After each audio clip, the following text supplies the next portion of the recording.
తెలుగు లోగిళ్లలో సంక్రాంతి సందడి సివిఆర్ ఓం ఛానల్ ప్రేక్షకులకు నమస్కారం. తెలుగు లోగిళ్లలో సంక్రాంతి సందడి కార్యక్రమానికి స్వాగతం. సంక్రాంతి వచ్చేసింది. పల్లెల్లో సంబరాలు, వాకిళ్లలో ముగ్గులు, గొబ్బెమ్మల ఆటల్లో సంక్రాంతి పండుగ ఉల్లాసం అంతా ఇంత కాదు, ఎంత ఆనందమో కదా. గంగిరెద్దుల నృత్యాలు, సాంప్రదాయ పరిమళం ఈ ఆనందాన్ని మన ముందు దర్శింపచేయడానికి ఈ రోజు మనతో పాటు ఉన్నారు ప్రముఖ ఆధ్యాత్మిక రచయిత్రి శ్రీమతి సన్నిధానం లక్ష్మీ విశ్వనాథం గారు. మరి విచ్చేశారు. మరి ఈ సంక్రాంతి సందడిని వారి మాటల్లో విని ఆనందిద్దాం. నమస్కారం అమ్మా. నమస్తే తల్లి. అమ్మ, ముందుగా మీకు సంక్రాంతి శుభాకాంక్షలు. మీకు మన ఓం సివిఆర్ వీక్షకులందరికీ కూడాను సంక్రాంతి పండగ శుభాకాంక్షలండి. Okay, first question. ఓకే అమ్మ, సంక్రాంతి పండుగ అంటే 3 రోజులు మనకి భోగి, సంక్రాంతి, కనుమ. ఈ 3 రోజుల్లో మనకి ముగ్గులు, గొబ్బెమ్మలు, అలాగే గంగిరెద్దులు, హరిదాసులు, ఈ 3 రోజులు ఎలా గడిచిపోతుందో కూడా మనకి తెలియదు. మరి ఈ సంక్రాంతి పండుగ ముఖ్యంగా మనం చూసుకున్నట్లయితే సూర్యుడిని ఆరాధన చేయడం వల్ల ఆరోగ్యం ఎక్కువగా కలుగుతుంది అనేసి అంటారు కదా, దానికి ఏంటి ప్రతీక అంటారు? చెప్తానమ్మా. శ్రీ మహాగణాధిపతి నమః. శ్రీ గురుభ్యో నమః. సంక్రాంతి అంటేనే కొత్త క్రాంతిని తీసుకొచ్చేటటువంటిది. మనకి సూర్యుడు ఒక్కొక్క మాసంలో ఒక్కొక్క రాశిలోకి ప్రవేశిస్తుంటారు. ఈ ధనుస్సు రాశిలో నుంచి మకర రాశిలోకి ప్రవేశించినప్పుడే ఈ మకర సంక్రాంతి అనేటటువంటిది రావటం జరుగుతుంది. ఇది ఉత్తరాయణంలో వస్తుంది. ఈ ఉత్తరాయణ పుణ్యకాలం అనేటటువంటిది కూడాను ఇదే రోజున ప్రారంభమవుతుంది. అయితే అసలు ఏమిటయ్యా సంక్రాంతి అంటే చేరటం, మారటం అని అర్థం అమ్మా. అంటే దక్షిణాయనం నుంచి ఉత్తరాయణంలోకి మారటం. అదేవిధంగా సూర్యుడు ధనుస్సు రాశిలో నుంచి మకర రాశిలోకి ప్రవేశించటం. అయితే మీరు చెప్పినట్టుగా ఇది మనము సూర్యమానాన్ని బట్టి చేసుకునేటటువంటి పండగ తల్లి. మామూలుగా సాధారణంగా మనం అన్నీ కూడాను చాంద్రమానాన్ని అనుసరించి చేసుకుంటూ ఉంటాము. అయితే ఈ పండగ మనకు సూర్యుడికి సంబంధించినటువంటి పండగగానే మనం చేసుకుంటాము. అంటే ప్రధానంగా సూర్య భగవానుడి అంటే ఆరోగ్యం కోసం చేసేటటువంటిది, అంటే ఆరోగ్యం కోసం కూడాను. ఎందుకంటే పుష్యమాసంలో ఉండేటటువంటి అధిపతి కూడాను సూర్య భగవానుడు అని కూడా చెప్తూ ఉంటారు.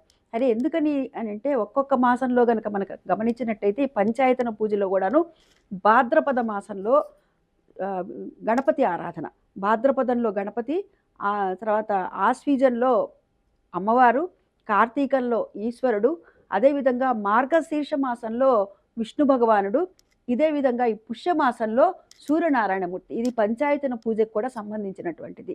అంటే ఈ మాసం అంతా కూడాను సూర్యనారాయణమూర్తి యొక్క ఆరాధన విశేషంగా జరుగుతుంది. ఆరోగ్యం భాస్కరాదిచ్చేత్ అంటారు.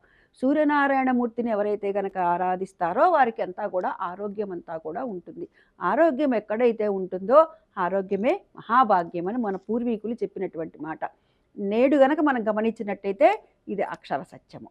అంటే మన చేతుల్లోనే ఉంది మన ఆరోగ్యము. అంటే మన దైనందిన జీవితం అంతా కూడా ఎలా ఉండాలి అనేటటువంటి చెప్పేటటువంటి పండగ ఈ పండగ. సంక్రాంతి పండగ ఇది పెద్దల పండగ, పెద్ద పండగ అని కూడా అంటారు.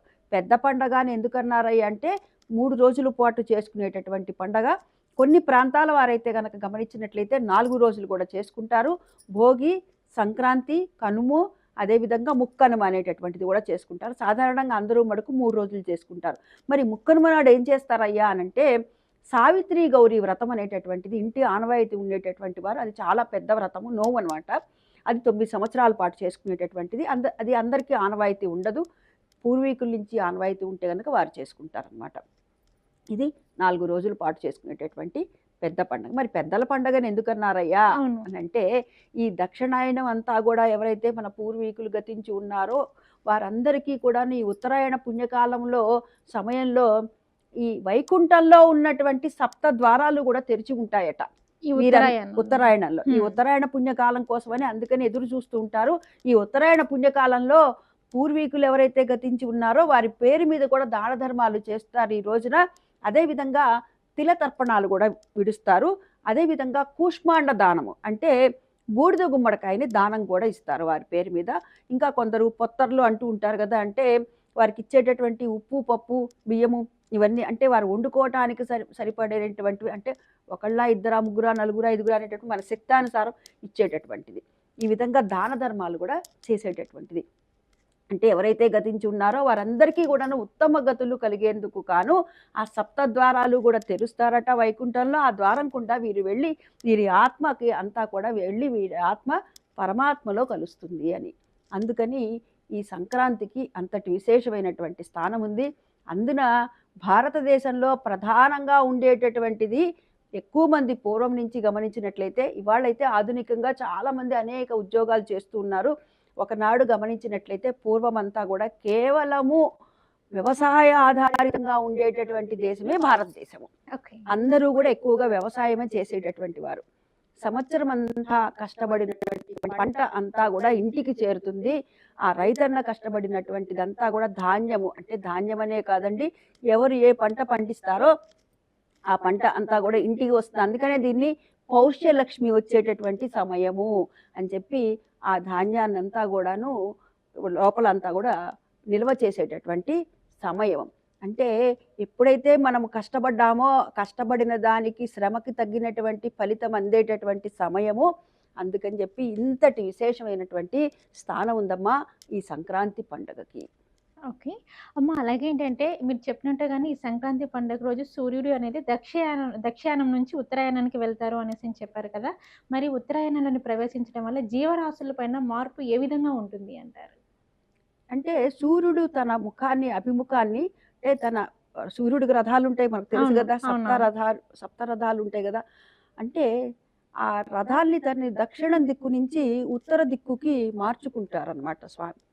అలా అవ్వటం వల్ల ఏమవుతుందంటే సూర్య భగవానుడి యొక్క కిరణాలు భూమికి దగ్గరగా ఉంటాయి. ఇది ఖగోళం చెప్పేటటువంటి మాట కూడా అదే. మనకి ఎప్పుడూ నేను చెప్పే మాట ఒకటే తల్లి, మన శాస్త్రం అన్నా సైన్స్ అన్నా రెండూ ఒకటే. రెండూ ఒకటే. మన్నే మూఢనమ్మకం అని ఎప్పుడు అనుకోవద్దు అని. ఇది దక్షిణం నుంచి దక్షిణంకి వెళ్ళినప్పుడు ఏమవుతుందంటే భూమికి కొద్దిగా దూరంగా వెళ్ళాడు సూర్యనారాయణమూర్తి. ఎప్పుడైతే సూర్యనారాయణమూర్తి కిరణాలు భూమికి దూరంగా వెళుతూ ఉంటాయో అప్పుడు అనారోగ్యాలు అనేటటువంటివి ప్రబలుతూ ఉంటాయి అన్నమాట. ఇప్పుడు భూమికి దగ్గరగా రావటం వల్ల కొద్దిగా ఎండల వేడిమి అనేటటువంటిది పెరుగుతుంది. అందుకని జీవకోటికి అంతటికి కూడా కొద్దిగా మార్పు అనేటటువంటిది వస్తుంది. అందుకని చెప్పే మనకి ఈ రోజున చేసేటటువంటి ఆహారాలు కూడా నియమాలని ఏర్పాటు చేశారు. భోగి రోజు నుంచి మనం గమనించినట్టయితే భోగి రోజు కానీ సంక్రాంతి రోజు కానీ కనుమ నాడు కానీ ఖచ్చితంగా మీరు ఈ ఆహారాన్ని స్వీకరించండి రా అని చెప్పారు. అంటే ఎక్కువగా క్షారగుణం ఉండేటటువంటి పదార్థాలని స్వీకరించమన్నారు. ఎందుకయ్యా అనంటే ఇది ఋతువు హేమంత ఋతువు కాబట్టి మన ఆరోగ్యాన్ని దృష్టిలో పెట్టుకొని చెప్పటం జరిగింది. అదేవిధంగా మీరు చెప్పినట్టు జీవకోటికి అంతటికీ కూడాను సూర్యుడి యొక్క ప్రభావం పడుతుంది. అంటే సూర్యకిరణాలు ఎప్పుడైతే పడుతూ ఉంటాయో అప్పుడు కొద్దిగా ఆరోగ్యం అనేటటువంటిది మెరుగవుతూ ఉంటుంది. ఈ అంటువ్యాధులకి కొద్దిగా దూరం అవుతూ ఉంటాం అన్నమాట. అమ్మ, నువ్వులు, బెల్లం అనేది సంక్రాంతి పండగకి పిండి వంటల్లో చాలా ప్రత్యేకత అనేసి అని అంటారు కదా! సో ఎందుకంటారు? సంక్రాంతి అంటేనే మనకి అనేకం గుర్తుకొస్తుంటాయి. హరిదాసులు, అదేవిధంగా గంగిరెద్దులు, పిండి వంటలు, ముగ్గులు అన్నీ ఉంటాయి. అన్ని. అయితే పిండి వంటలకి ప్రాధాన్యత ఉండేటటువంటి పండగ ఈ పండగ. అవును. ఎందుకు అంత ప్రాధాన్యత అంటే మనకి కొత్త ధాన్యం అనేటటువంటిది ఇంటికి వస్తుంది. అవును. అదేవిధంగా కొత్త బెల్లం అనేటటువంటిది కూడా మన ఇంటికి రావటం జరుగుతుంది. అందుకని చెప్పి మనకి వచ్చేటటువంటి పంట అంతా కూడా కొత్తగా ఉంటుంది కదా. కానీ మొత్తం అంతా అంటే బియ్యంతో చేసేటటువంటి అరిసెలు కానీ చక్రాలు కానీ అది వారి సంప్రదాయాన్ని అంటే ప్రాంతాచారాన్ని బట్టి అటు ఆంధ్రప్రదేశ్లో ఉండేటటువంటి వారు బియ్యంతో కొన్ని రకాలు చేసుకుంటే ఇక్కడ తెలంగాణలో ఉండేటటువంటి వారు కొన్ని రకాలైనటువంటివి పదార్థాలని చేసుకుంటారు. ఎక్కువగా గమనించినట్లయితే బియ్యంతో చేసేటటువంటివి, నువ్వులతో చేసేటటువంటివి. ఇప్పుడు అరిసెలు కూడా చూడండి, నువ్వులు, బెల్లము, బియ్యము ఇట్లా వీటితోనే చేస్తారు కదా. ఎందుకని అంటే ఋతువుకు సంబంధించి పెట్టారమ్మా మన పూర్వీకులు. ఇది మొట్టమొదటిగా మన పంట చేతికి రావటము, సంవత్సరం అంతా కూడా కష్టపడ్డాము కాబట్టి మొట్టమొదటిగా నివేదన చేసి ఆ తర్వాత మనం కూడా తీసుకోవటం వల్ల మనకి ఆయుష్ పెరుగుతుంది, ఆరోగ్యం ఉంటుంది. అంటే మనం తీసుకునేటటువంటి ఆహారంలో కూడాను ఆయుర్వేద శాస్త్రం అనేటటువంటిది ఉందమ్మా. అందుకని చెప్పే భోగి రోజును కూడాను పులగం చేసుకుంటారు. అదేవిధంగా ఈ పండగ రోజున, సంక్రాంతి పండగ రోజున ఖచ్చితంగా పరమాన్నం అనేటటువంటిది, అంటే బెల్లం పరమాన్నం అంటారు, చక్కెర పొంగల్ లాంటిది చేసుకుంటారనమాట. ఎందుకని ఇలా చేసుకుంటారు అంటే, ఇందులో కూడా ఆరోగ్యము, మన ఆయుర్వేదాన్ని మన పూర్వీకులు ఇందులో ఏర్పాటు చేశారు, పెట్టారమ్మా. అందుకని ఇందులో నువ్వులు కానీ, బెల్లం కానీ, బియ్యంతో చేసేటటువంటి పదార్థాలన్నీ కూడాను రకరకాలైనటువంటి పిండి వంటల్ని చేసి అమ్మవారికి కానీ, అయ్యవారికి కానీ నివేదన చేసి ఆ తర్వాత మనం స్వీకరిస్తాము. అంటే సూర్యనారాయణమూర్తి ఉత్తరాషాఢ నక్షత్రంలో ఉండటం వలన ఈ ఉత్తరాయణ పుణ్యకాలంలో ప్రవేశించేటప్పుడు ఉండేటటువంటిది ఉత్తరాషాఢ ఉత్తరాషాఢ నక్షత్రం ఉంటుంది. ఆ స్వామిని నమస్కరించుకుంటూ నీ యొక్క అనుగ్రహం మాకు కలగాలి స్వామి అని చెప్పి స్వామికి నమస్కారం చేసుకొని ఆ తర్వాత మనం నివేదన చేసుకొని మనం తింటాము, మన కుటుంబ సభ్యులందరూ కూడా తింటాము. ముఖ్యంగా ఇవన్నీ చోట నువ్వుల ఉండలు చేసుకుంటారు. ఎందుకంటే ఇలా నువ్వుల ఉండలు మామూలుగా ఏమంటారా, మీరు ఎప్పుడో ఒకప్పుడు నువ్వుల ఉండలు తీసుకోండరా ఏదో ఒక రోజున ఈ నెలలో అన్నామనుకో, మనకు ఒక ఇది ఉందన్నమాట. ఇవాళ చేద్దాం అనుకుంది రేపు, రేపు అంటే ఎల్లుండి అట్లా పోస్ట్ పోన్ చేస్తూ ఉంటాం. అందుకని మన పెద్దవాళ్ళు ఇవన్నీ ఆలోచించి మీరు ఫలానా రోజున ఖచ్చితంగా ఈ పదార్థాన్ని మీరు తీసుకునేటటువంటి ఆహారంలో దీన్ని ఉండేలాగా చూసుకోండి అని చెప్పి నువ్వుల్ని కూడా ఇందులో ఏర్పాటు చేయటం జరిగింది. నువ్వులతో అన్నం ఉండేటటువంటి ప్రాంతాలు కూడా కొన్ని ఉన్నాయమ్మా. అది తెల్ల నువ్వులే కాదు, నల్ల నువ్వులతో కూడాను. అంటే నువ్వుల నూనెతో తలంటి పోసుకోవడం, అంటే మాడుకి పెట్టించుకుంటాం ఇంట్లో పెద్దవాళ్ళు ఎవరైతే ఉంటారో వాళ్ళ ద్వారా. ఎందుకుంటే సప్త చిరంజీవులు తలుచుకుంటూ అశ్వత్థామో బలిర్వ్యాసో హనుమాంచ విభీషణ కృప పరశురామచ్చ సప్తైదే చిరంజీవిన అని ఆ సప్త చిరంజీవుల్ని కూడా తలుచుకుంటూ ఇంట్లో ఉన్నటువంటి పెద్దవాళ్ళు మాడుకు పెడతారు. పెట్టిన ఆ తర్వాత నువ్వులతో, నల్ల నువ్వులని పొడి చేసి ఒంటికంతా కూడా అలుదుకుంటారు. అయితే కాలక్రమేణా అదంతా కూడా ఎవరు చేయటం లేదు. నల్ల నువ్వుల నూనెని మటుకు ఒంటికంతా కూడా అలుదుకొని చక్కగా కుంకుడుకాయలతో స్నానం చేయటం అన్నమాట. అంటే ఇదంతా ప్రతిదీ కూడాను మనకి ఆరోగ్య రహస్యాన్ని ఇందులో పెట్టడం జరిగింది. బెల్లము, నువ్వులు, అదే మా తల్లి. అందుకని చెప్పి తింటారు. అంటే మనం తినేటటువంటి ఆహారంలో ఈ పెట్టడంలో ఉన్న ఆంతర్యం ఇది. అదే కాకుండా మనకి కొత్తగా పెళ్ళైనటువంటి అమ్మాయి అల్లుడిని కూడా ఇంటికి ఆహ్వానిస్తారు కదా. మరి వియ్యంకుల వారు కూడా వస్తారు. వచ్చినప్పుడు ఇప్పట్లాగా అప్పటికప్పుడు గ్యాస్ పొయ్యి వెలిగించి మిర్చి బజ్జీలు వేయటమా లేకపోతే పకోడీలు వేయటమా ఇలా కాదు. ఒకనాటి పరిస్థితులు అలా ఉండేవంటే వారు వచ్చినప్పుడు చక్కటి మర్యాదలు చేయడానికి ముందరే చక్కగా పిండి వంటలు చేసి పెట్టేటటువంటి వారు అనమాట. అయితే ఇవాళకి కూడా నేటికి కూడా ఆధునికంగా మనం ఎంతగా ముందుకు వెళుతున్నా కానీ మన సంప్రదాయాలు, మన పద్ధతులు అన్నీ కూడాను మన ఆహార ఆరోగ్య రహస్యాలు అనేది మనం తెలుసుకొని వీటినే మనం చేసుకుందాం తల్లి. ఓకే అమ్మ, అలాగే ఇంకొక డౌట్ ఏంటి అంటే, ఈ సంక్రాంతి కాలంలో మనం చూసుకున్నట్టయితే మాత్రానికి మన శరీరం అనేది ఎక్కువ ఎనర్జీ కోరుకుంటుంది అనేసి అంటారు కదా. అంటే స్పెషల్గా ఈ కాలంలోనే ఎందుకు శరీరం అంత ఎనర్జీ కోరుకుంటుంది అంటారు? ఎందుకు ఎనర్జీ కోరుకుంటుందంటేనమ్మా, ఇది పెద్దవాళ్ళు అంటుంటారు ఒక మాట చూడు, ఇట్ట చూసాం కానీ పగలంతా చాలా త్వరగా అయిపోయిందే అంటారు. అంటే ఇది పగల పొద్దు తక్కువ అనమాట. పగల పొద్దు తక్కువ, రాత్రి పొద్దు ఎక్కువ. కానీ రోజులో ఉండేటటువంటివి 24 గంటలే, కానీ రాత్రి పూటగా మటుకు ఎక్కువగా ఉంటుంది. రాత్రి 13 గంటలు ఉంటుంది, 11 గంటలు మాత్రమే పగలు ఉంటుంది. పగలంతా కూడాను 11 గంటలే, రాత్రి సమయం ఎక్కువ ఉంటుంది అనమాట. అందుకని తెల్లవారుజామున లేస్తూనే, పొద్దున్నే మనకు లేస్తూనే ఆకలి వేస్తున్నట్టుగా ఉంటుంది. అందుకని ఎనర్జీ కోరుకుంటూ ఉంటుంది.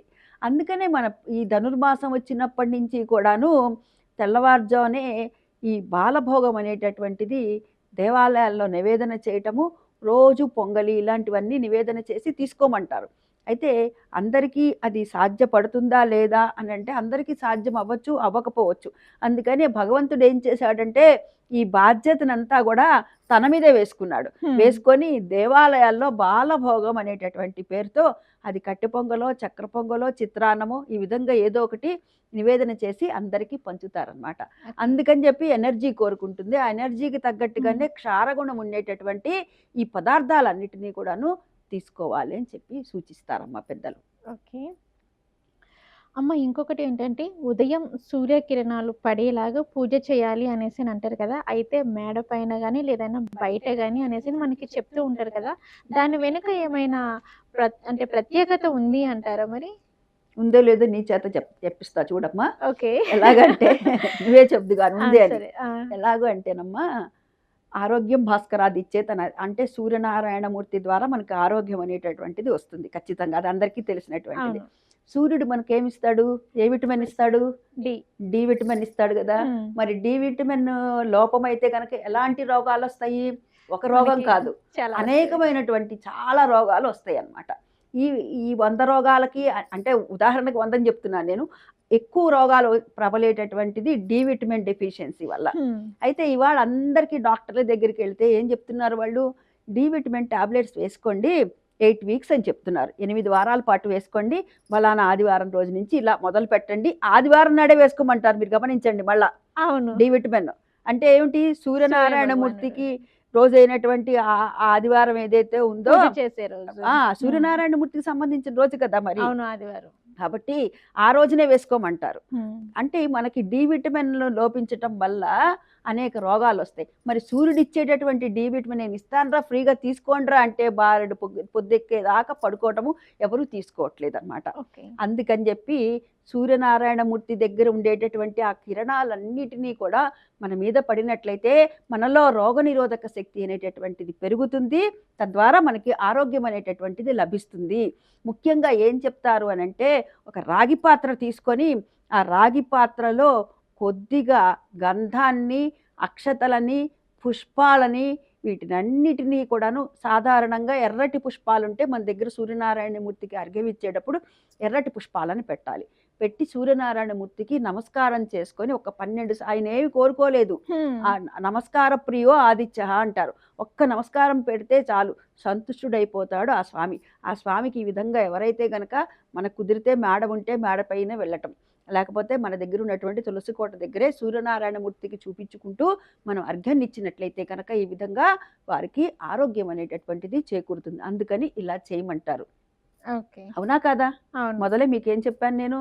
నాతోనే సమాధానం చెప్పిస్తా అన్నారు. అవునా? మరి ఇప్పుడు సూర్యనారాయణమూర్తి ద్వారానే కిరణాల ద్వారానే మన ఆరోగ్యం అంతా ఉందా? ఉంది. కాబట్టి డి విటమిన్ టాబ్లెట్లు వేసుకోకుండా చక్కగా సూర్యనారాయణమూర్తికి నమస్కారం చేసుకొని సూర్యుడు ఇచ్చేటటువంటి ఆ కిరణాల ద్వారా ఆరోగ్యాన్ని మనం పొందుదాము. ఓకే. ఓకే అమ్మ. ఇంకొకటి ఏంటి అంటే సంక్రాంతి పండుగ వచ్చిందంటేనే మనకి ఎక్కువ కలర్‌ఫుల్ ముగ్గులంతా మనకి సంక్రాంతి పండుగలోనే కనిపిస్తూ ఉంటుంది. మనకి సంక్రాంతి ముగ్గులు ఏంటి అంటే సంక్రాంతి పండుగ అని మనం చెప్పుకోవచ్చు. నార్మల్ టైమ్స్‌లో కూడా మనం ముగ్గులు వేస్తున్నా గానీ, కానీ సంక్రాంతి పండుగ అనేది చాలా స్పెషల్. సంక్రాంతి అంటే ఫస్ట్ అందరికి గుర్తొచ్చేది ముగ్గులు. ఎందుకు ముగ్గులు అంత ప్రత్యేకత ఉంది అంటారు? ఇందులో కూడా ఆ! అనేక కోణాలున్నాయమ్మా. ఓకే. ఈ ధనుర్మాసం మొదలైనప్పటి నుంచి కూడాను చలి ఎక్కువగా ఉంటుంది. ఎందుకంటే హేమంత ఋతువులో చలి ఎక్కువగా చలి ఉంటుంది. ఎక్కువగా చలిపులిగా ఉంటుంది. ఉంటుంది. హ్మ్. చాలా ఎక్కువగా ఉంటుంది. ఉన్నప్పుడు మనం ముసుగుదన్ని పడుకోకుండా మన పూర్వీకులు ఏం చేశారంటే చక్కగా కళ్ళాపులు జల్లి ఆవు పేడతో, ఎందుకంటే పంచగవ్యాల్లో ఉన్నటువంటిది ఒకటి ఆవు పేడ కూడా కదా! హ్మ్. కాబట్టి దాన్ని తీసుకొని చక్కగా కళ్ళాపు జల్లి ముగ్గులు వేయండర్రా అన్నారు. తద్వారా కూడా ఆరోగ్యం. ఏమిటి ముగ్గులేస్తే ఆరోగ్యం ఏమిటి? అంటే ముగ్గులు వేస్తే ఆరోగ్యం. ఎలా అంటే మనం వంగి ఇలా వేయటం వల్ల మనకు వ్యాయామం అవుతుంది. హ్మ్. తద్వారా ఆరోగ్యం అనేటటువంటిది ఉంటుంది. ఇది ఒక కోణం. ఓకే. ఇంకొక కోణం ఏమిటయ్యా అనంటే మనకి వేసేటటువంటి ముగ్గులన్నీ గమనించు ఎలా ఉంటాయి? ముగ్గులు అన్నీ కూడాను చుక్కల ముగ్గులు, మొక్కలు, డిజైన్స్. చుక్కల ముగ్గులు, మెలికల ముగ్గులు హ్మ్. ఇట్లా ఇక్కడి నుంచి ఇక్కడ కలపటం ఉంటుంది. అంటే ఆడపిల్లకి చిన్నతనం నుంచి నేర్పిస్తున్నారు. ఏమిటి అంటే నువ్వు కలగలుపుగా ఉండాలి, నలుగురితో కలిసిపోవాలి. నువ్వు తర్వాత వివాహమైన తర్వాత కూడా అటు పుట్టింటి వారికి, ఇటు అత్తింటి వారిని కూడా వారికి. నువ్వు కలుపుకుపోవాలి అని చెప్పడానికి సంకేతంగా కూడా ఈ కలపటం అనేటటువంటిది ఉంటుందమ్మా. ఇందులో చాలా రహస్యాలున్నాయి. మన ఓకే. పూర్వీకులు వాళ్ళకున్నటువంటి మేధస్సుకి నిజంగా ఎన్నిసార్లు నమస్కారం చేసినా తక్కువే తల్లి. అందుకని ఇవన్నీ నేర్పిస్తారు. ఇది హ్మ్. ఒక కోణం. హ్మ్. ఇంకొకటి ఏమిటయ్యా అనంటే లక్ష్మీదేవి పౌష్యలక్ష్మి ఇంటికి వస్తుంది కదా! అందుకని చెప్పి ఆహ్వానం పలుకుతున్నాం అన్నమాట. ఈ విధంగా అనేకమైనటువంటి రంగవల్లులను ఏర్పాటు చేసి. ఇది గోదా కళ్యాణం జరుగుతుంది కదా! గోదాదేవికిను అవును. రంగనాథుడికి కళ్యాణం చేస్తాం కదా!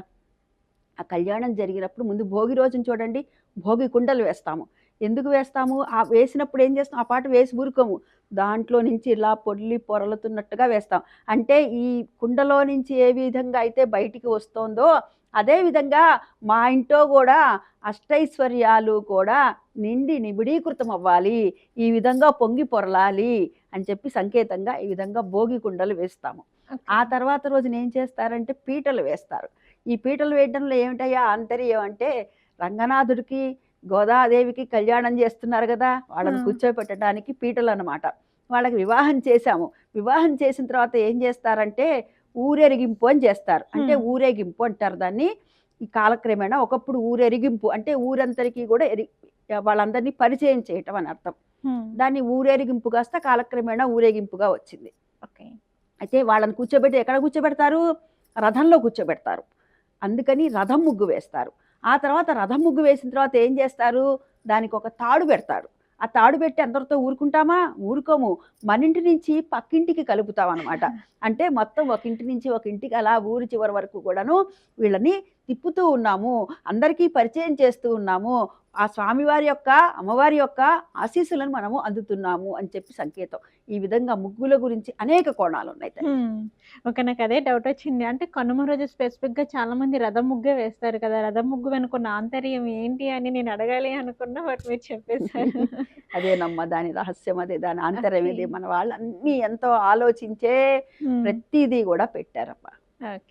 అంటే మిగతా రోజుల్లో మనం దాన ధర్మాలు చేసినా చేయకపోయినా కానీ సంక్రాంతి రోజు మాత్రానికి తప్పకుండా దాన ధర్మాలు చేయాలి అనేసి అంటారు కదా, అలా చేసిన దాన ధర్మాలు అనేవి మన ఆరోగ్యానికి ఏ విధంగా చేకూరుస్తాయి అంటారు? మనం చేసే దాన ధర్మాలు మనకి ఆరోగ్యాన్ని ఇవ్వటమే కాదు, మన పూర్వీకులకి కూడా, ఎవరైతే మన పితృదేవతలు పూర్వీకులు గతించి ఉన్నారో వారికి కూడా ఉత్తమ గతి అనేటటువంటిది కలుగుతుంది. తద్వారా వారి ఆశీస్సులు మనకి అందుతాయి. మన వంశవృద్ధి అనేటటువంటిది కూడా జరుగుతుంది తల్లి. మనం చేసేటటువంటి ప్రతి దానము వెనుక కూడా ఒక పరమార్థం అనేటటువంటిది ఉంది. ముఖ్యంగా ఈ రోజున పెరుగు దానం ఇవ్వమంటారు, అదేవిధంగా స్వయం పాకం దానం ఇవ్వమంటారు, వస్త్రదానం చేయమంటారు, కూష్మాండ దానం ఇవ్వాలి, తిలదానాలు ఇవ్వాలి, అంటే నువ్వులు దానం ఇవ్వాలి, అది బెల్లం దానం ఇవ్వాలి. ఈ విధంగా దానాలు ఇవ్వటం వల్ల ఏమవుతుందంటే మనకి కూడాను చక్కటి ఆరోగ్యం కలుగుతుంది. ఎందుకని ఆరోగ్యం కలుగుతుంది అని అంటే, ముందే చెప్పాను, మన పూర్వీకుల యొక్క అనుగ్రహంతో పితృదేవతల యొక్క అనుగ్రహం కలుగుతుంది, వారి ఆశీస్సులు అందుతాయి.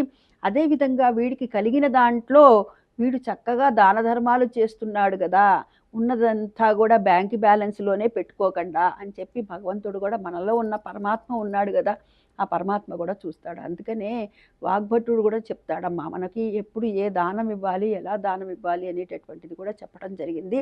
అసలు ముఖ్యంగా సంక్రాంతిలో భాగమే ఈ దానాలు కూడాను. ఈ రోజున ఈ కూష్మాండ దానం అనేటటువంటిది ఎవరైతే ఇస్తారో, బూడిద గుమ్మడికాయ దానం ఇస్తారంటే ఊరికి ఆ పాట దానం ఇచ్చేయటం కాదమ్మా, దాన్ని శుభ్రపరిచి దాన్ని చక్కగా పసుపు రాసి బొట్టు కుంకుమ బొట్టు పెట్టి మనకి శక్తి ఉన్నంతలో సేరుంబావుకి తక్కువ లేకుండా అంతకు మించి బస్తా ఇచ్చే వాళ్ళు కూడా ఉంటారు. బియ్యము వస్త్రం కలిపి మనకి శక్తానుసారంగా దక్షిణ పెట్టి బ్రాహ్మడికి ఈ విధంగా తర్పణాలు విడిచి ఈ కూష్మాండ దానం అనేటటువంటిది ఇస్తారు. అయితే ఈ కూష్మాండ దానం పై అంటే ఈ గుమ్మడికాయ పైన ఎంతో కొంత బంగారం పెడుతూ ఉంటారు. అందరూ అని చెప్పరు, కొంతమంది పెడతారు. నేను చూశాను, మాకు దగ్గర బంధువులే అమ్మమ్మ గారు అవుతారు వరుస, వాళ్ళకి 6 సంతానం ఉండేవారు. ఉంటే వారేమో తాతయ్య గారేమో స్కూల్ టీచర్, చిన్న అంటే గవర్నమెంట్ స్కూల్ టీచరే. ఇవాళలాగా స్కూల్ టీచర్లకి అంత జీతం ఉండేది కాదు కదా, తినటానికే కష్టపడేటటువంటి వారు. కానీ అమ్మమ్మ ఏం చేసేవారంటే ఎంతైనా సరే అని చెప్పి ఇంత బంగారం ఇచ్చేవారు. ఇంతే దానిపైన పెట్టి ఎంతో కొంత బంగారం అని పెట్టి ఇచ్చేవారు. ఇవాళ వాళ్ళ అబ్బాయి వేరే దేశాల్లో ఉన్నా కానీ ఆ అబ్బాయి దగ్గర గుమ్మడికాయ అంత బంగారం ఉంది. ఆవిడే చెప్పారు, ఆవిడ ఉండగా ఇప్పుడు ఆవిడ గతించారనుకోండి, కాలం చేశారు, ఆవిడే చెప్పారు ఆ రోజున ఇలా పెట్టాము అంటే ప్రతిఫలం ఆశించకూడదు, ఆశించకుండా. అందుకనే అంటారు చూడమ్మా, రొట్టె పెట్టినమ్మకి రొట్టెన్నర అంటుంటారు. మనం రొట్టె పెట్టాలి, రొట్టెన్నర గురించి మనం ఆశించకూడదు. ఆశించకుండా ఉంటే వీడికి కలిగిన దాంట్లో వీడు ఈ విధంగా దాన ధర్మాలు చేస్తున్నారు కాబట్టి ఖచ్చితంగా వీళ్ళకి మనం ఏ విధంగా అయినా సరే సహాయం చేయాలి అని చెప్పి భగవంతుడు అనుకుంటాడమ్మా. అందుకని దాన ధర్మాలకి ఈ రోజున విశేషమైనటువంటి స్థానం ఉంటుంది. అదే కాకుండా కొంచెం చలి కూడా ఎక్కువగా ఉంటుంది కాబట్టి రగ్గులు ఇలాంటివన్నీ కూడా, కంబళ్ళు ఇలాంటివి ఏమన్నా కూడా దానం ఇవ్వండి. అదేవిధంగా ఉదక కుంభదానం కూడా ఇస్తారు. అమ్మ, అలాగే ఇంకొకటి ఏంటి అంటే సంక్రాంతి రోజున బొమ్మల కొలువు అనేది చేస్తూ ఉంటారు కదా, అసలు బొమ్మల కొలువు యొక్క ప్రత్యేకత ఏంటి? మనకి ముఖ్యంగా చూసుకున్నట్లయితే ఈ సంక్రాంతికి ఎందుకు అంత ప్రత్యేకత? బొమ్మల కొలువు, అలాగే భోగి పళ్ళు, ఇలా అన్నీ ఉంటాయి కదా, ఏంటి? భోగి పళ్ళు ఎందుకు పోస్తారు అంటే వాళ్ళకి బాల అరిష్ట దోషాలు అనేటటువంటివి లేకుండా ఉండేందుకు గాను ఈ భోగి పళ్ళు పోస్తారు. ఈ భోగి పళ్ళు పోసేటప్పుడు కూడాను ఆ, పువ్వులు, శనగలు, రేగిపళ్ళు, అదేవిధంగా చెరుకు ముక్కలు, పైసలు. పైసలు అంటే రాగి పైసలు. అవి రాగివి ఎందుకు పోస్తారయ్యా అని అంటే రాగి రాకూరుతుంది అంటారు. అందుకని చెప్పి ఈ విధంగా పోస్తారు. శశిము కూల రారే అని చెప్పి పాటలు పాడుతూ చక్కగా పోస్తారనమాట. ఈ విధంగా ఈ 5 కలిపి. అయితే చెరుకు ముక్కలు కొందరు పోయరు, వారి వారి పద్ధతిని బట్టి. పద్ధతులు బట్టి. కొంతమంది శనగలు మాత్రం అట్లా పోస్తారు. సరే, ఏదైనా సరే ఎందుకు పోస్తారంటే ఇది వారికి ఉండేటటువంటి బాల అరిష్ట దోషాలు అనేటటువంటివి ఉంటాయి పిల్లలకి. అందుకు గాను వీటిని దిగదుడిచి పోసేస్తారనమాట. అయితే తర్వాత ఈ సంక్రాంతి రోజున బొమ్మల కొలువు పెడతారు. బొమ్మల కొలువు కూడాను భోగి రోజు నుంచి 3 రోజులు పెట్టేటటువంటి వారు కొందరు ఉంటారు. కేవలం ఒక్కరోజు మాత్రమే, అంటే పండగ రోజు మాత్రమే ఒక్కరోజు పెట్టేటటువంటి వారు ఉంటారు. అంటే కొంతమంది పిల్లలు తీసేస్తారని వెంటనే ఒక్కరోజే పెడుతూ ఉంటారు. సరే, ఏదైనా కానీ ఈ రోజున ఎందుకు పెడతారు బొమ్మల కొలువు అని అంటే అది పూర్వపు నుంచి కూడాను మన పెద్దవాళ్ళు పిల్లల పండగ ఇది కాబట్టి పిల్లలకు సంబంధించినటువంటిది. భోగి రోజున భోగి పళ్ళు పోస్తున్నాము, అదేవిధంగా సందెగొబ్బెమ్మ పేరంటం చేయిస్తున్నాము, ఇవన్నీ చేస్తున్నాము. గొబ్బెమ్మలు పెడతారు కదా, ఇవన్నీ చేస్తున్నాము. ఈ రోజున బొమ్మలు కూడా పెడితే వీరికి కొంతగా వైజ్ఞానిక జ్ఞానం, విజ్ఞానం అనేటటువంటిది కలిగజేయాలి, ఇతిహాసాల గురించి వీళ్ళకి తెలియజేయాలి అని చెప్పి ఏర్పాటు చేసి ఎలా పెట్టేవారంటే రామాయణానికి సంబంధించినటువంటివి కానీ, భాగవతానికి సంబంధించినటువంటివి కానీ, ఇలాంటి దేవీ దేవతలకు సంబంధించినవంతా కూడా ఒక భాగంగా పెట్టేవారు. ఓకే. ఇంకో భాగంలో ఏం పెట్టేవారంటే రాజు, బంటు, మేక, పులి, ఈ విధంగా విభిన్న జంతువులు అనమాట. అప్పుడు రామాయణానికి సంబంధించిన ఉన్నాయనుకోండి, పిల్లలు వచ్చి చూసి బొమ్మలు బాగున్నాయే, ఎవరైనా అడిగితే ఈయన రాములు వారా, ఆవిడెవరు, సీతమ్మరా, ఆయన ఎవరు, లక్ష్మణుడు ఆయన తమ్ముడు, అంటే అన్నదమ్ములు అంటే ఇలా ఉండాలిరా అని చెప్పేవాళ్ళు. మరి ఈవిడెవరు, వాళ్ళ భార్య సీతమ్మరా, ఈయనెవరు అంటే ఆయన భక్తుడు. మనకి నవవిధ భక్తులు ఉన్నాయి కదా, భాగవతం చెప్పింది అదే కదా మనకి నవవిధ భక్తులు. అందులో దాస్య భక్తికి ఎవరిని చెప్పారా, హనుమంతుడిని చెప్పాడు. ఆయనయ్యా ఈ హనుమంతుడు అని చెప్పి. ఎప్పుడైతే వీళ్ళకి ఈ విధమైనటువంటి నేర్చుకోవాలి, తెలుసుకోవాలి అనేటటువంటి ఆలోచన, ఉత్సాహం కలిగిందో అప్పుడు రామాయణం కూడా తెలుసుకుంటారు. అవును. అప్పుడు వాళ్ళకంతా కూడా మన ఇతిహాసాల గురించి తెలుస్తుంది అని. అది దానికి సంబంధించి. మరి విభిన్నమైనటువంటివి ఎందుకు పెట్టారయ్యా అని అంటే అందరూ ఒకటేరా, సమానము. రాజుగారైనా, మంత్రి గారైనా, బంటి అయినా కూడా అందరూ కూడా రాజు తన బిడ్డల్లానే చూసుకుంటారా అని చెప్పటానికి. ఈ విభిన్నమైనటువంటి జంతువులు ఎందుకురా అని అంటే ఆ జంతువుల్లో కూడా కొన్ని క్రూరమైనటువంటివి ఉంటాయి, కానీ అన్నీ క్రూరమైనటువంటి ఉండవు. వాటి చిన్నప్పుడు మనకి చాలా కథలు మనకి తెలుగు పుస్తకాల్లో, పాఠ్యాంశాల్లో కూడా చెప్తూ ఉంటారు కదా. అలాగే ఈ విభిన్నమైనటువంటి జంతువుల్లో కూడాను స్నేహభావం ఉంటుందిరా. నువ్వు ప్రతి వాళ్ళలో కూడాను స్నేహభావాన్నే చూడు, అవతల వాళ్ళలో మంచే చూడు, అవతల వాళ్ళలో శత్రుత్వాన్ని నువ్వు ఎప్పుడూ కూడా పెంచుకోకు అని చెప్పటానికి సంకేతంగా చేస్తారు ఇవన్నీ పెట్టేటటువంటి వారు. ఇంకా మళ్ళీ తర్వాత ఒక భార్యాభర్త కూర్చొని వాళ్ళు ఒక కొట్టు అనమాట, వాటి ముందర కందిపప్పు, మినపప్పు ఇలాంటివన్నీ పప్పులు పెడతారు. అది వాళ్ళు ఖచ్చితంగా పిల్లలకి తెలుసుకోవాల్సిన విషయం కూడా. ఇలాంటి ఎందుకు పెడతారయ్యా అంటే ఆ కొట్టు ఉంటుంది మన ఇంటి దగ్గర, ఏదైతే కొట్టు ఉందో ఆయన దగ్గరికి వెళ్ళే కొనుక్కో. ఎందుకంటే మనం ఎక్కడైనా కొనుక్కోవాల్సిందే కదా, మనకు కావాల్సినటువంటి ఆ కొట్టు దగ్గరికి వెళ్ళి కొనుక్కున్నాం అనుకో 4 రూపాయలు వాళ్ళకి వస్తాయిరా, ఇదే కదా వాళ్ళ జీవనము అని చెప్పటానికి అనమాట. అయితే ఇవాళ మనం గమనించినట్లయితే ఆన్లైన్ షాపింగ్ ఎక్కువైపోయింది. నేను కూడా తక్కువేం కాదు, నేను కూడా ఆన్లైన్ షాపింగ్ చేస్తాను. నేను ఊరికి వెళ్ళినప్పుడు ఒకసారి అంటే నేను ఎప్పుడు చేస్తానంటేనమ్మా, నిజంగా పక్కన ఏదైనా షాప్ ఉంటే మటుకు నేను ఆన్లైన్ షాపింగ్ చేయను, లేని పక్షంలోనే చేస్తాను. నా దగ్గర ఏదైనా సరే ఒక కొట్టు ఉన్నది, దుకాణం ఉన్నది, నాకు సరుకులన్నీ ఇంటికి తెచ్చిపెట్టే వాళ్ళు ఉన్నారు అని అనుకుంటే గనక ఖచ్చితంగా వాళ్ళ దగ్గరికి వెళ్ళి కొనుక్కుంటా. ఇదివరకు నేను ఒక చోట ఉన్నప్పుడు అట్లాగే JNT దగ్గర ఉన్నప్పుడు అట్లాగే ఉండేదమ్మా. తర్వాత మేము మారిన చోట మటుకు అక్కడ పరిస్థితి లేదు, కొట్టు అన్నది ఎక్కడా లేదు. లేనప్పుడు పరిస్థితులు ఏం చేస్తాము, ఆన్లైన్ చేయాల్సి వస్తుంది. నేను ఊరికి వెళ్ళినప్పుడమ్మా నేను అనుకుంటాను ఇలాంటి బొమ్మలన్నీ కూడా అందుకే పెట్టారేమో అనిపిస్తుంది నాకు. ఊరికి వెళ్ళినప్పుడు చిన్నతనం నుంచి ఉన్నటువంటి ఒక కొట్టు ఉంది, ఏమిటి ఆ కొట్టు ఎత్తేసారు ఎందుకయ్యా అని అడిగాను నేను వాళ్ళని. అడిగితే వాళ్ళందరూ కూడా ఆన్లైన్ షాపింగ్ అమ్మా, అసలు నా దగ్గరికి ఎవరూ రావట్లేదు, ఏదో మీలాంటి వాళ్ళు ఒక 2-3 కుటుంబాలు తప్ప రావట్లేదు, నాకు అది కొంచెము కష్టమైపోతోంది. అమ్మ తెచ్చిన సరుకు ఉంటుంది, అది పురుగు పడితే వాళ్ళకి ఏమన్నా ఉంటుందా? ఉండదు కదా, అమ్ముడు పోతేనే కదా రూపాయి వచ్చేది. మొత్తం వాళ్ళది ఉండదు కదా, ఎవరికైనా కానీ రూపాయిలో పావలానే వాళ్ళది. ముప్పావలా మళ్ళీ ఎక్కడైతే తెచ్చారో అక్కడ కట్టాల్సిందే. వీళ్ళ పప్పులు ఆకాశం నుంచి ఊడిపడవగా పప్పులు మిల్లుకెళ్ళి కొనుక్కొస్తారు, మరి ఆ మిల్లు వారికి కట్టాలి కదా వీరు. ఇదంతా కూడా ఆలోచించుకొని ఇలాంటి షాపులన్నీ కూడా పోతున్నాయి. అందుకని చెప్పే మనకి ఇలాంటి పరిస్థితి వస్తుందని వాళ్ళ ఇట్లాంటి షాపుల్లోనే మీరు కొనుక్కోండి అని చెప్పడానికి అట్లాంటివి పెట్టేవాళ్ళేమో అని అనిపిస్తుంది నాకు ఒక్కొక్కసారి. అదేవిధంగా తినుబండారాలన్నీ పెడుతూ ఉంటారు. తినుబండారాలన్నీ ఎందుకు పెడతారో మన ఇంట్లో చేసినటువంటివి ఏవైతే ఈ అరిసెలు కానీ, చక్రాలు కానీ, కజ్జికాయలు కానీ, ఈ బూందీలు కానీ, మిక్సర్లు ఇలాంటివన్నీ కూడా పెడుతూ ఉంటారు ఒక చిన్న చిన్న గిన్నెల్లో. ఎవరైనా పిల్లలు వచ్చినప్పుడు, పిల్లలంటే ఎవరైనా తింటారు కదా, తీసుకొని అలా తింటున్నప్పుడు తినవాక అని అనకుండా తినని అంటే పెట్టేటటువంటి గుణాన్ని కూడా ఇక్కడి నుంచే ఏర్పాటు చేశారు. బొమ్మల కొలువులో చాలా ఉన్నాయమ్మా, అందుకనే బొమ్మల కొలువు ప్రత్యేకంగా సంక్రాంతికి పెట్టడంలో ఉన్న అంతర్యం ఇది. అయితే కొన్ని ప్రాంతాల్లో గనక గమనించినట్లయితే నాకు తెలిసి ఉత్తరాది వారందరూ కూడాను దసరాకి పెడతారు. దసరాకి పెడతారు, ఇంకో కొంతమంది కృష్ణాష్టమికి పెడతారు. అదమ్మా బొమ్మల కొలువు పెట్టడంలో ఉన్న అంతర్యం ఇది తల్లి.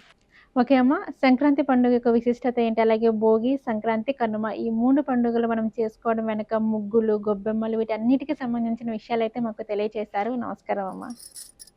చూసారు కదా, సంక్రాంతి పండుగ అనేది ఏ విధంగా జరుపుకోవాలి, అలాగే భోగి, సంక్రాంతి, కనుమ ఈ 3 పండుగల యొక్క ప్రత్యేకత ఏమిటి, ముగ్గులు ఎందుకు వేయాలి, గంగిరెద్దులు, బస్వన్నలకు సంబంధించిన విశిష్టతల గురించి అయితే మనకి అమ్మవారు అనేది తెలియజేశారు. సో ఇది ఇవాల్టి సంక్రాంతి ముచ్చట్లు. నమస్కారం.